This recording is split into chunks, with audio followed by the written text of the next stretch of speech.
guys, today's story is TIFU by trying to dye my hair at home. You're probably expecting an attached picture of some horribly damaged hair in some unintended shade. But this mistake didn't even manage to get that far before I fucked it up.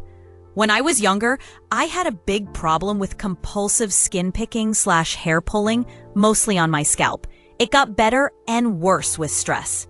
And I was lucky that I never developed the compulsion to eat the hair and have to have a hairball surgically removed as some people do. But it was still severe enough to lead to thin patches in my hair and constant open sores. So both embarrassing and painful.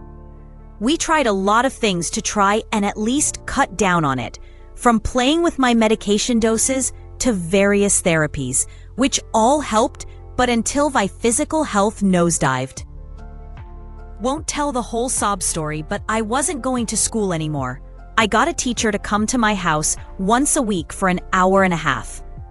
While it wasn't cancer and I wasn't dying, this was the same school schedule they offer to children who they think might beat their cancer.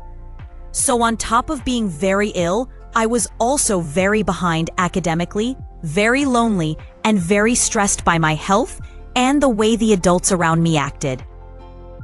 Then, one of my friends got their hair dyed over the summer. The uniform at my school was very strict, so as a tween, I had never even seen someone my age with highlights, let alone a full head of purple hair. I genuinely don't think I'd ever considered it possible. I was obsessed and wanted to do it so badly. Of course, my hairdresser took one look at the sores on my head and said, "Nope, bleach does not go near open wounds."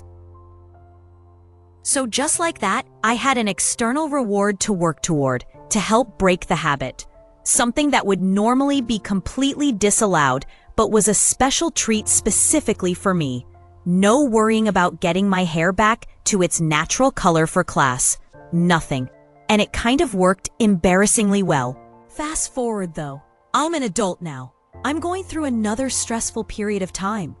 I got diagnosed with MASH. I'm trying to sort out getting into the work program so that I can afford college. I'm trying to learn to drive, so I'm pulling my hair out again, and it's pretty bad. Nothing I usually do is working. Until I remember this handy little trick from my childhood.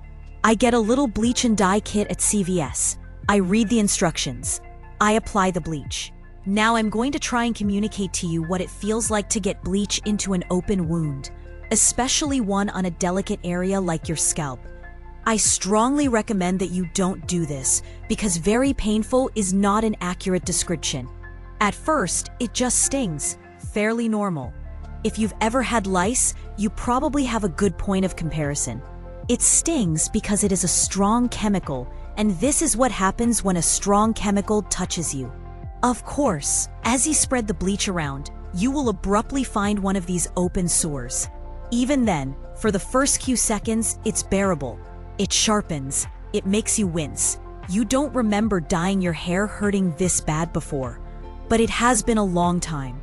You tangle your fingers in your hair through the shitty plastic gloves provided and lather the concoction in. As you do this, you disrupt the fragile, never quite properly formed scab. Bleach mixes with blood and touches new flesh. It's the sharp sting of a biting fly, but larger. It doesn't stop. It's the pinpoint pain of piercing your own ear, except that pain spreads without diluting. It's the dull knife you thought you surely couldn't hurt yourself with. Finally, it's the pain of a cat's fang in your skull. It's something primal, which I know sounds corny. The spreading takes on a different tone, and it brings images of every dramatic zombie bite X-ray scene. The disease spreading through the veins, except it's through every tiny capillary that helps keep the most vital region of your body rich with blood. For a brief moment, you are Australopithecus. You don't see it, you don't hear it, but you feel the air displaced and the fangs of Dinophelus in the back of your skull, perfectly spaced, cracking your skull open like a walnut to lick out the gelatinous fat inside. Then you leap into the shower, and suave 2-in-1 briefly becomes the touch of a loving God you fear may not exist. TLDR, Tried to dye hair. Forgot to make sure I didn't have open wounds on my fucking scalp again. Ow. Thank you for following our story today. If you want to see more, please like and subscribe.